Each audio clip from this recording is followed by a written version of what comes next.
William Steinitz, 1836 to 1900, born Wilhelm Steinitz in Bohemia, Austria and later becoming an American citizen, was a pioneering figure in chess history who served as the first officially recognized world chess champion from 1886 to 1894. Beyond his playing achievements, he made lasting contributions as a writer and chess theoretician. There has been considerable debate among chess historians about when Steinitz could truly be considered the world champion, with some arguing his reign effectively began as early as 1866. His official championship tenure ended in 1894 when he lost to Emanuel Oscar, followed by an unsuccessful rematch attempt in 1896-97. While modern statistical rating systems tend to rank Steinitz relatively low among world champions due to his extended breaks from competitive play, these numbers don't tell the whole story. A deeper analysis reveals him as one of chess's most dominant figures, evidenced by his remarkable 32-year undefeated streak in match play from 1862 to 1894. Steinitz's most significant contribution to chess was his revolutionary approach to the game. Though he initially gained prominence using the aggressive attacking style popular in the 1860s, in 1873 he introduced a new positional style of play that would transform chess theory. Despite facing harsh criticism and being labeled cowardly by some traditionalists, Steinitz demonstrated that his strategic approach could generate attacks just as powerful as the old-school method. As a prolific chess writer, Steinitz passionately defended his innovative ideas, engaging in heated debates that became known as the Ink War. His approach was vindicated by the early 1890s, with the next generation of chess masters, including his successor Lasker, openly acknowledging their debt to his teachings. While historical accounts often portray Steinitz as temperamental and aggressive, recent research has revealed a more nuanced picture, showing he maintained several long-lasting, amicable relationships within the chess community. His collaboration with the American Chess Congress from 1888 to 1889 to establish rules for world championship matches stands as a testament to his constructive influence on the sport. Despite his achievements and contributions to chess, Steinitz struggled financially throughout his life, never managing to escape poverty. Early chess life. The youngest of 13 sons born to Joseph Salomon Steinitz, a tailor, and his first wife, Steinitz discovered chess at age 12. His early education focused on studying the Talmud, but his life took a different direction when he left Prague in 1857 to pursue mathematics at the Vienna Polytechnic. He spent 2 years studying at the university, during which time he began to take chess more seriously, marking the beginning of his journey toward becoming one of the game's most influential figures. Steinitz's rise in the chess world began in the late 1850s, when he quickly progressed from placing third in the 1859 Vienna City Championship to winning it in 1861 with an impressive score of 30-31. His skill earned him the nickname the Austrian Morphy and established him as Austria's strongest player. His international debut came at the 1862 London tournament, where he placed sixth and won the Brilliance Prize for his victory over Augustus Mongredion. Following this success, he challenged and defeated the veteran Italian master Serafino Dubois, which encouraged him to become a professional chess player and settle in London. He then recorded several impressive match victories, notably against Joseph Henry Blackburn and other leading British players, though his success came at a cost to his financial stability. A defining moment in his career came in 1866 when he defeated Adolf Anderssen, then considered the world's strongest active player, in a hard-fought match in London. The victory, which earned him £100, a substantial sum for the time, established Steinitz as the world's best player. He continued his match play success against strong opponents like Henry Bird and Johannes Zukertort in the following years. While Steinitz's match results were impressive, his tournament performances took longer to reach the same level. He achieved several high placings before finally winning his first major tournament in London 1872. A pivotal moment came at the Vienna 1873 tournament, where Steinitz unveiled his revolutionary positional style of play, marking a departure from the aggressive romantic style that had dominated chess until then. From 1873 to 1882, Steinitz largely withdrew from competitive chess, focusing instead on his work as a chess journalist for the field. This period was marked by heated debates with other chess writers, particularly Zukertort and Leopold Hofer, in what became known as the Ink War. These disputes often centered on analytical disagreements and challenges for matches, with Steinitz particularly eager to face Zukertort again. The rivalry between Steinitz and Zukertort became one of chess history's most notable, marked by both professional and personal antagonism. During Steinitz's absence from competitive play, Some suggested that Zukertort should be considered the world champion, adding fuel to their already contentious relationship. The rivalry was further complicated by personal attacks, including anti-Semitic remarks from Zukertort directed at Steinitz. Comeback success. Steinitz's return to competitive chess came at the 1882 Vienna tournament, considered the strongest chess competition of its time, where he shared first place with Szymon Winiwer. He then spent several successful months in the United States, primarily in Philadelphia, where he played exhibitions and matches against various opponents, including Cuban champion Celso Golmeo Zupide. Upon returning to London in 1883, Steinitz placed second in a strong tournament behind his rival Zukertort, who finished 3 points ahead. Shortly after, Steinitz relocated permanently to New York City, where he continued the ongoing ink war through his newly founded International Chess magazine. The rivalry with Zukertort culminated in their 1886 World Championship match, played across New York, St. Louis, and New Orleans. Despite falling behind 4-1 early, Steinitz recovered to win decisively, 12.5-7.5, becoming the first official world champion. After becoming a U.S. citizen in 1888, Steinitz successfully defended his title against Mikhail Chigorin in 1889 and Isidor Ginsburg in 1890. He won another defense against Chigorin in 1892, but his reign came to an end in 1894 when he lost to Emanuel Lasker, a German player 32 years his junior. The match, played for reduced stakes due to Lasker's financial constraints, saw Steinitz lose decisively despite a mid-match revival. Following his title loss, Steinitz increased his tournament activity, achieving some success including victory at New York 1894 and second place at the prestigious St. Petersburg 1895 event. However, his results gradually declined in subsequent years. He attempted to regain his title in a rematch with Lasker in 1896-97 but lost even more decisively than in their first encounter. Shortly after this match, Steinitz suffered a mental breakdown and spent 40 days in a Moscow sanatorium, marking a tragic turn in the final years of his career. This period showed both Steinitz's resilience in continuing to compete at a high level into his late 50s and early 60s, as well as the inevitable decline of the aging champion who had dominated chess for so many years.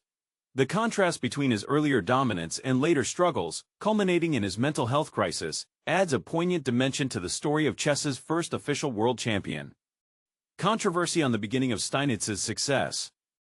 The debate over when Steinitz's reign as world chess champion actually began remains a subject of historical discussion. Two main dates are typically cited: 1866, when he defeated Anderson, or 1886, when he beat Zukertort in the first explicitly designated World Championship match. While the British Chess magazine in 1894 credited Steinitz with holding the championship for 28 years, dating back to 1866, Steinitz himself did not immediately claim the title after defeating Anderson. Some historians suggest he refrained from making such a claim while Paul Morphy, who had defeated Anderson more decisively in 1858, was still alive. Morphy, though retired from chess since 1859, remained a looming figure in the chess world until his death in 1884. The concept of a world chess champion was still evolving during this period. While Staunton and Morphy had been informally called world chess champion in the mid-19th century, there was no official designation. There had been earlier attempts to establish world championship competitions, such as the 1851 London International Tournament and a proposed tournament in Germany in the 1840s, but these didn't create a recognized title. During the late 1870s and early 1880s, the chess world was divided between supporters of Steinitz and Zukertort as the rightful champion. The 1886 match between them was therefore seen not as creating the title but as resolving competing claims to it. Adding to the confusion, some contemporary writers freely attributed the world champion designation to other players like Joseph Blackburn, George Henry Mackenzie, and Isidor Ginsburg for their tournament victories, though Steinitz dismissed such claims, particularly those made by G. A. MacDonald, whom he considered an adversary. Personal life. Steinitz's personal life was marked by both tragedy and hardship. In the 1860s, he lived with Caroline Golder, who was born in 1846, and they had a daughter, Flora, born in 1866. Tragedy struck when Flora died in 1888 at just 21 years old, followed by Caroline's death in 1892. Steinitz later remarried and had 2 more children with his second wife. His final years were particularly difficult.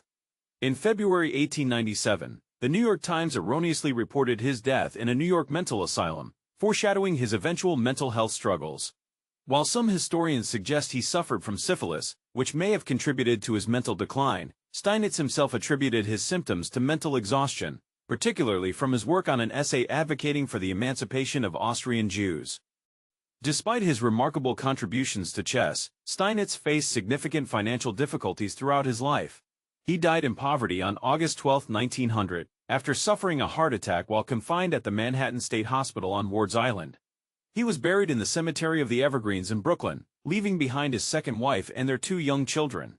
His story represents a tragic contrast between his intellectual achievements in chess and his personal struggles with poverty and mental illness in his final years. Influence on the game. Steinitz's approach to chess underwent a dramatic transformation in 1873, marking a pivotal moment in the game's history. Prior to this, he played in the prevalent aggressive, sacrificial style of his era, which had earned him recognition as the world's top player through victories over Adolf Anderssen in 1866 and Johannes Zukertort in 1872. His new style, introduced in 1873, emphasized what we now call positional play, focusing on pawn structure, space control, knight outposts, and the advantage of the 2 bishops. Although he sometimes deliberately accepted difficult defensive positions to prove his theories, Steinitz demonstrated that his methodical approach could also create powerful attacking opportunities. Emanuel Lasker later described this style as one that prioritized accumulating small advantages before seeking combinations. This transformation wasn't entirely sudden in Steinitz's mind. He credited Louis Paulsen's games at the 1862 London Congress as an early influence on his thinking about chess strategy. During his 9-year break from tournament play, 1873 to 1882, Steinitz developed and promoted his theories through his chess writings in the field and later in his own international chess magazine. Many contemporaries initially rejected his approach as boring or cowardly. Adolf Anderssen famously compared Steinitz's style unfavorably to Kolish's, calling Steinitz a pickpocket who won with pawns rather than brilliant attacks. However, the effectiveness of his methods became clear in his 1886 World Championship match against Zukertort, where his positional understanding proved superior to his opponent's tactical brilliance. By the end of his career, Steinitz was more respected as a theoretician than as a player. Emanuel Lasker described him as more of a thinker worthy of a university position than a pure player. Together with Paul Morphy, Steinitz is considered a founder of modern chess, having been the first to demonstrate that chess follows universal principles. Vladimir Kramnik later noted that while Steinitz's theories weren't fully developed, he was the pioneer who first recognized that chess obeys fundamental laws. Playing strength and style. Statistical rating systems tend to undervalue Steinitz's historical significance, with Warriors of the Mind ranking him 47th and Chess Metrics placing him 15th all-time. These low rankings can largely be attributed to Steinitz's irregular tournament participation, as he had several extended breaks from competitive play during his prime years in the 1870s and 1880s. However, a more nuanced analysis by Chess Metrics author Jeff Sonas in 2005 revealed Steinitz's true dominance. The study showed that Steinitz's superiority over his contemporaries in the 1870s exceeded even Bobby Fischer's dominance during his peak years, 1970 to 1972. Furthermore, Steinitz ranked third in total years as world number 1, behind only Emanuel Lasker and Garry Kasparov, and placed 7th in time spent among the world's top 3 players. His competitive record was remarkable. Between defeating Anderssen in 1866 and losing to Lasker in 1894, Steinitz won all his standard matches, often by significant margins, with his worst tournament result being 3rd place in Paris, 1867. The Edo rating system, which covers 1821 to 1937, ranks Steinitz 3rd in peak rating, behind only José Capablanca and Paul Morphy, but ahead of Emanuel Lasker and Alexander Alekhine. Steinitz's playing style evolved significantly over his career, transitioning from the attacking style common in his era to his revolutionary positional approach. As Max Uwe noted, he sought positions where his theoretical principles could be most effectively applied. However, he maintained his attacking prowess into his later years, as demonstrated by his brilliant victory over von Bartheleben at Hastings 1895 when he was 59. His main weaknesses were his tendency to play experimental moves and his willingness to accept overly difficult defensive positions in important games. Personality. Traditional accounts of Steinitz often portrayed him as ill-tempered and confrontational, with some attributing this to his physical characteristics. He was under 5 feet tall and had a congenital lameness. While he acknowledged his combative nature, comparing himself to the Duke of Parma with the sword in one hand and the olive branch in the other, and could be brutally frank in his chess criticism. This portrayal tells only part of the story. Evidence from personal correspondence and contemporary accounts reveals a more complex character. Steinitz maintained many long-lasting friendly relationships within the chess world, including with figures like Ignaz, Kolisch, Mikhail Chigorin, Harry Nelson Pillsbury, Bernhard Harwitz, and Amos Byrne. He also had strong connections with both the Cuban and Russian chess communities. His willingness to cooperate with the American Chess Congress on world championship regulations showed his commitment to the sport's development. As a chess writer and critic, Steinitz strived for objectivity, often praising the strong play of his rivals and showing fairness in his assessments. He could also display a sense of humor about himself, as shown by his witty remarks about preferring to die in America rather than live in England. His ability to form an impromptu comedy duo with Emanuel Lasker during a simultaneous display in Russia reveals another side to his personality. Despite his strong sense of personal honor, particularly regarding debt repayment, Steinitz struggled with financial management throughout his life. Notable examples include allowing a competitor to take his clients in 1862-63 and offering to play the 1886 World Championship match against Zukertort without compensation. These financial difficulties followed him to the end. He died in poverty in 1900, leaving his widow to support herself by running a small shop.